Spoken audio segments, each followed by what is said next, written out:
জীবনের প্রথম আজকে আমি একা একা নিউ মার্কেট যাচ্ছি। মানে ভাবা যায় এত বড় হয়ে গিয়েছি, কখনো একা একা চলাফেরা করার অভ্যাস আমার নেই। সবসময় আমার ফ্যামিলি মেম্বার্স না তো ফ্রেন্ড কেউ না কেউ সাথে থাকে, বাট আজকে ফর দ্য ফার্স্ট টাইমের মতো আমি নিউ মার্কেট যাচ্ছি। আমার কিছু কাজ আছে, তো চলুন একসাথে যাওয়া যাক। আমি না আসলে কোনো বদ্ধ টাইপের ট্রান্সপোর্টে যাতায়াত করতে পারি না, আমার খুবই অসুবিধা হয়। তাই আমি চেষ্টা করি যে যেখানে যেখানে রিক্সা দিয়ে যাওয়া পসিবল, সেখানে ভাড়া যতই হোক না কেন আমি ট্রাই করি রিক্সা দিয়ে যাওয়ার জন্য, যারা আমি একটু আরাম করে করে পরিবেশ দেখে সেটা এনজয় করে করে যেতে পারি। বাই দ্য ওয়ে, আমার মতো আপনারা কারা কারা কখনই একা একা চলাফেরা করেন নাই আমাকে জানিয়েন তো। বাট ওই দিন আমি গিয়ে আমি বুঝলাম যে না, একা একা চলাফেরা করার ভাই মজাই অন্যরকম। এটা হচ্ছে যেদিন ঘূর্ণিঝড় এসেছিল তার আগের দিনের ভিডিও। ভাগ্যিস আমি আগের দিন চলে গিয়েছিলাম, নয়তো আমার কাজটা অনেক দিন আটকে থাকতো। আমি যাচ্ছি হচ্ছে আমার ড্রয়িং রুমের জন্য পর্দা আমি অর্ডার করেছিলাম নিউ মার্কেটে, তো সেগুলো হচ্ছে কালেক্ট করতে যাচ্ছি। আর আমি কোন পর্দাটা নিয়েছি সেটা হয়তো বা আপনারা যদি বলেন তাহলে আমি আপনাদের সাথে নেক্সট ভিডিওতে শেয়ার করে দিব। যে সুন্দর একটা ওয়েদার দেখতে দেখতে খুব আরাম করে করে আমি হচ্ছে নিউ মার্কেট চলে এসেছি। আমি হচ্ছে পর্দার দোকানে চলে যাই পর্দা কালেক্ট করতে, বাট বললো যে 20 থেকে 30 মিনিটের টাইম লাগবে। তো ভাবলাম যে একটু ঘোরাঘুরি করে নিই। ঘুরতে ঘুরতে আমি হচ্ছে যেখানে হচ্ছে 100 টাকার মধ্যে প্রোডাক্ট পাওয়া যায়, মানে সব প্রোডাক্ট 100 টাকার মধ্যে, সেই দোকানটাতে চলে আসলাম। এখানে আমি কিছু কিউট কিউট জিনিস দেখতেছিলাম আর নিচ্ছিলাম। মনে হচ্ছিল যে 100 টাকার মধ্যে ইটস এ গুড ডিল। এখান থেকে আমি টুকটাক জিনিসপত্র নিই। আর এই কাপ দেখলে তো আমার মাথা ঠিক থাকে না। আমাকে যদি কারো কোনো কিছু গিফট করা হয় তাহলে ডিফারেন্ট ডিফারেন্ট ডিজাইনের কাপ যদি আমার গিফট করে তাহলে দ্যাটস ইনাফ।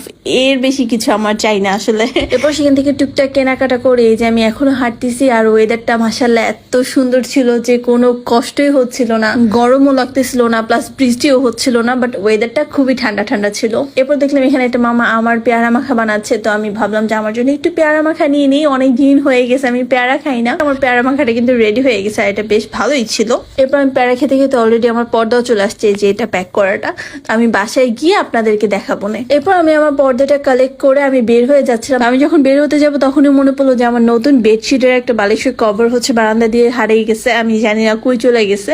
তো সেটার জন্য আমি ম্যাচিং করে একটা কভার নিয়ে নিলাম। এখানে হচ্ছে পার পিস 100 টাকা করেছিল। এরপর যখন আমি রোডটা ক্রস করতে ওভার ব্রিজের উপর উঠি, মাশাআল্লাহ এত সুন্দর একটা আকাশ ছিল। মানে আমি কখনো এরকম ওয়েদার এভাবে কখনো দেখি নাই। আমি যে কতক্ষণ ওভার ব্রিজের উপর দাঁড়িয়েছিলাম, এত ভালো লাগতেছিল, মাশাআল্লাহ মাশাআল্লাহ এত সুন্দর লাগতেছিল। পরে বুঝলাম যে ঘূর্ণিঝড় হবে দেখে আকাশটা এমন হয়েছিল। সেখানে আমি অনেকক্ষণ দাঁড়িয়েছিলাম। এরপর নিচে নেমেই হচ্ছে আমি সফট টয় গুলো দেখে আমি ভাবলাম যে পুলটুর জন্য একটা পিকাচু নিয়ে নেই, বাট বাবা তারা এত পরিমাণে দাম চায়, একদম দামাদামি করার কোনো ওয়ে নাই। তো আমি আর সেখান থেকে নিয়ে নেই। এরপর বাসায় ফেরার জন্য হচ্ছে রিক্সায় উঠে পড়ি।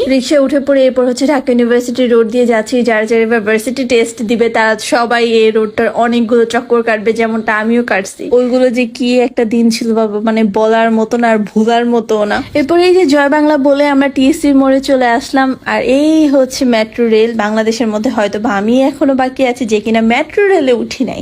মানে এগুলো কোনো কথা, আমি এখনো মেট্রো রেলে উঠতে পারি নাই। এনিওয়েজ, এরপর হচ্ছে আমি বাসায় চলে আসি। বাসায় এসে আমি রেস্ট নিয়ে আমার জন্য একটা শেক রেডি করব। আমি আমার জন্য আজকে ম্যাঙ্গো শেক বানাবো। তো ফার্স্টে অনেকগুলো আইস কিউব নিয়ে নিলাম। এরপর দিয়ে দিলাম আম, তার মধ্যে দিয়ে দিব সুগার, এরপর দিয়ে দিলাম হচ্ছে কিছুটা মিল্ক পাউডার। তারপরের মধ্যে আমি অ্যাড করব হচ্ছে কিছুটা ম্যাঙ্গো আইসক্রিম, আর সাথে দিয়ে দিব হচ্ছে vanilla ice cream. Vanilla ice cream already আমার শেষের দিকে, তো এটা আমি চকলেট আইসক্রিমের সাথেই রেখে দিয়েছিলাম। এবার পানি দিয়ে জিনিসটাকে মিক্স করে নিলেই কিন্তু আমার এই শেকটা একদম রেডি। আর এটা ভাই এত মজা ছিল, এত মজা হয়েছিল, এত রিফ্রেশিং, আর মনে হচ্ছে যে একদম পেটটাও ভরে গেছে। আর এটা এত মজা হয়েছিল, আপনারা ট্রাই করবেন যে এই ম্যাঙ্গো সিজনের জন্য আপনি এটা একবারও হলেও বানিয়ে খান। বাই দ্য ওয়ে, আজকে এই ভিডিওটা আপনাদের কাছে কেমন লাগছে? আমার কাছে তো আজকে দিনটা বেশ হেক্টিক ছিল। তো আজকে এই ভিডিওটা এ পর্যন্তই থাক। দেখা হবে আপনাদের সাথে পরবর্তী কোনো ভিডিওতে। সবাই অনেক ভালো থাকবেন। আল্লাহ হাফেজ।